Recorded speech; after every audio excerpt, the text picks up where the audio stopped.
ሙዝን ለአንድ ወር ሙሉ ትኩስ የሚያደርግ የጥንት ገበሬዎች ሚስጥር።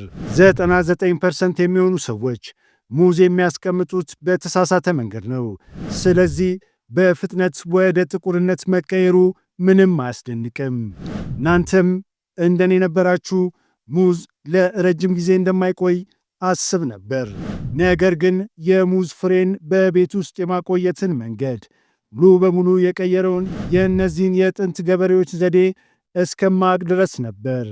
ከኔ ጋር ይቆዩ፣ ምክንያቱም ይህንን ቪዲዮ ከተመለከቱ በኋላ ሌላ ሙዝ መጣል አይኖርቦትም።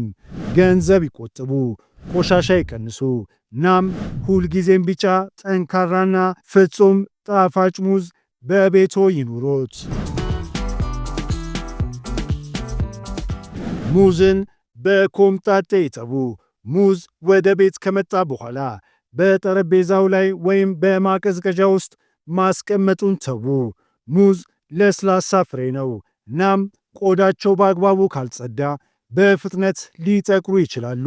ትኩስ ሆኖ እንዲቆዩ ለማድረግ ቁልፉ በቆዳ ላይ የቀሩትን የብስለት ማነቃቂያዎችና እሪቶች ማስወገድ ነው። እናም ይህንን ለማድረግ ከሚረዱ ምርጥ መንገዶች አንዱ ኮምጣጤ መጠቀም ነው።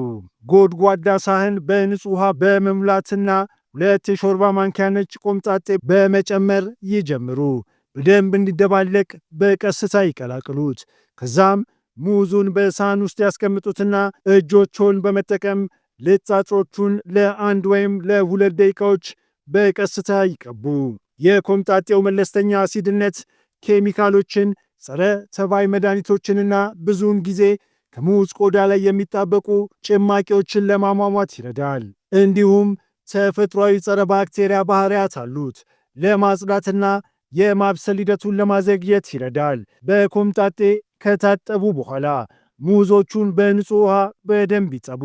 ከዛም በንጹህ የወጥ ቤት ፎጣ ወይም በወረቀት ናፕኪን በቀስታ ያድርቋቸው። ግንዶቹንም ማድረቁን ያረጋግጡ። ባክቴሪያና ኤቲሊን ጋዝ ብዙውን ጊዜ የማብሰል ሰንሰለቱን የሚጀምሩት እዚያ ነው። ይህ ቀላል የኮምጣጤ ማጠብ ጉዞ ብሩና ንጹህ ሆኖ እንዲቆይ ከማድረጉም በላይ ለብዙ ተጨማሪ ቀናት ጠንካራና ትኩስ ሆኖ እንዲቆይ ይረዳል። ቀላል መላ በቤት ውስጥ ባለ ተፈጥሯዊ ንጥረ ነገር።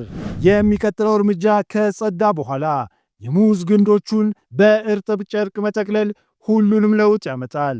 የሙዝ ግንዶችን በእርጥብ ጨርቅ ይሸፍኑ። በጣም ቀላል ሊመስል ይችላል፣ ነገር ግን ይህ መላ በሚገርም ሁኔታ የበሰለ ሙዝ እንዲቆይና ለብዙ ተጨማሪ ቀናት ትኩስ እንዲሆን ለማድረግ በጥሩ ሁኔታ ይሰራል። ይህንን ለማድረግ በበሰለና ጠንካራ በሆኑ ሙዞች ይጀምሩ። የግንዱን የበሰለ የሚመስል ክፍል በቢላ ይቁረጡት። ትንሽ ፎጣ ወይም የጥጥ ጨርቅ ውሃ አጥልቀው በግንዶቹ ዙሪያ በጥብቅ ይጠቅልሉት። ጨርቁ በጣም እርጥብ አለመሆኑን ያረጋግጡ። የግንዱ ቦታ አብዛኛውን የኤቲሊን ጋዝ የሚለቀቅበት ሲሆን ይህም ለማፋጠር የሚወስደው የተፈጥሮ ጋዝ ነው። በቀዝቃዛና በትንሹ እርጥብ ጨርቅ በመጠቅለል የሙቀት መጠንንና እርጥበትን ለመቆጣጠር ይረዳሉ። እርጥበቱ ግንዶቹ እርጥበት እንዲይዙና የኤቲሊን ጋዝ መልቀቅ እንዲቀንሱ ያደርጋል። በመጨረሻም ሙዞቹን ቀዝቃዛ፣ ደረቅና አየር በሚገባበት ቦታ ላይ ከፀሐይ ብርሃን ርቀው ያስቀምጡ። በዚህ ቀላል እርምጃ የሙዝን ትኩስነት ለተጨማሪ ቀናት ማራዘም ይችላሉ። ዘዴ 2 የሙዝ ግንዱን በሻማ ሰም መሸፈን። ይህ ቀጣይ ዘዴ ሊያስገርሞት ይችላል። ለብዙ ዘመናት ከትውልድ ትውልድ በመቀባበል የቆየ የጥንት ገበሬ ሚስጥር ነው። የሚያስፈልጎት ትንሽ ነጭ የሻማ ሰም ብቻ ነው። ጉዞን ያለምንም ልዩ መሳሪያ ለብዙ ተጨማሪ ቀናት ትኩስና ብሩህ አድርጎ ማቆየት ይችላሉ።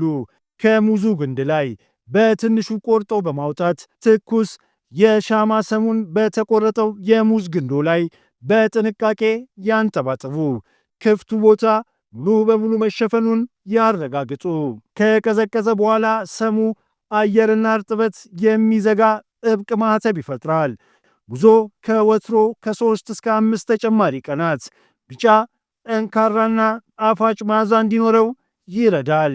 ተፈጥሮ እንዴት ለነሱ ጥቅም እንደሚያስገኝ ከሚያውቁ ገበሬዎች የተላለፈ ምርጥ መላ ነው።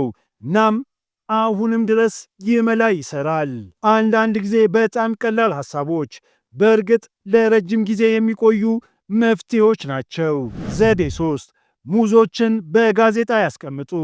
ምንም አይነት ፕላስቲክ ሳይጠቀሙ ትኩስ ሆኖ እንዲቆይ የሚያስችል አስደናቂ ቀላልና ለአካባቢ ተስማሚ መንገድ ይኸውልዎት። የድሮ ዘመን ጋዜጣ ብቻ ይህንን የድሮ ዘመን ዘዴ ይወዱታል። በመጀመሪያ የበሰለ ግን ምንም አይነት ቁስሎች ወይም ለስላሳ ቦታዎች የሌሉበት ጠንካራ ሙዝ ይምረጡ። ንጹህ የጋዜጣ ወረቀት ይውሰዱ። እናም እያንዳንዱን ሙዝ አንድ በአንድ አድርገው ይሸፍኑት። በጣም በጥብቅ አይጠቅልሉት። ሐሳቡ ፍሬው ትንሽ እንዲተነፍስ መፍቀድ ነው። ከቀጥታ አየር መጋለጥ ይጠብቀዋል። ወረቀቱ እንደ ተፈጥሯዊ መከላከያ ሆኖ ያገለግላል። ከመጠን በላይ እርጥበት በመምጠጥና ሙዞች ሲበስሉ በተፈጥሮ የሚለቀውን የኤቲሊን ጋዝ ይይዛል።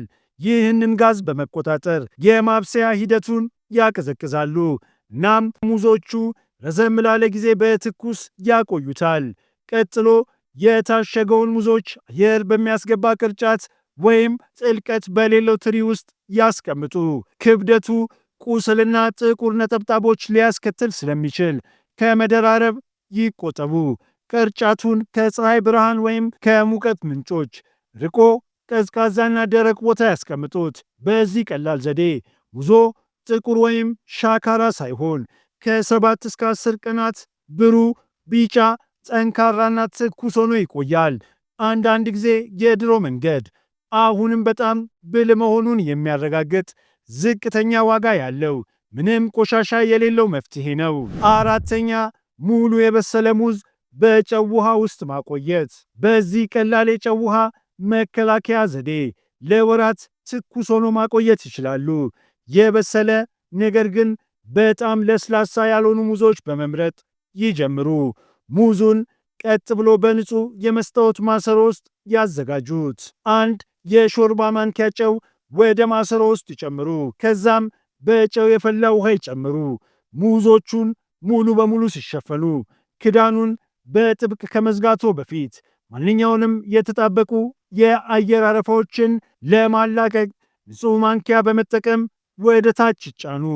በመጨረሻም ማሰሮን በቀጭን ፎጣ ይሸፍኑ። ማሰሮን ድስት ውስጥ ያስቀምጡትና የጠርሙሱን ግማሽ የሚሸፍን በቂ ውሃ ያፍሱ። ከ20 እስከ 25 ደቂቃዎች ያህል በቀስታ ያብስሉት። ከዛም በራሱ እንዲቀዘቅዝ ያድርጉ። ቀዝቃዛና ደረቅ ቦታ ላይ ከተቀመጡ እነዚህ ሙዞች በክፍል ሙቀት ከ3 እስከ 6 ወራት ወይም በማቀዝቀዣ ውስጥ ሲቀመጡ እስከ 1 ዓመት ድረስ ሊቆዩ ይችላሉ። ሙዞን በትክክል ለማጠብ፣ ለመጠቅለልና ለማከማቸት ጥቂት ተጨማሪ ደቂቃዎች ሲወስዱ ገንዘብ ከመቆጠብ በተጨማሪ ብክነት እየቀነሱና ቤተሰቡን የሚመግበውን ምግብ እያከበሩ ነው። ስለዚህ በሚቀጥለው ጊዜ ብዙ ሙዝ ወደ ቤት ሲመጣ እነዚህን ትናንሽ እርምጃዎች ያስታውሱ። በእርግጥ ትልቅ ለውጥ ያመጣል። ጤናማ ይሁኑ፣ ደስተኛ ይሁኑ።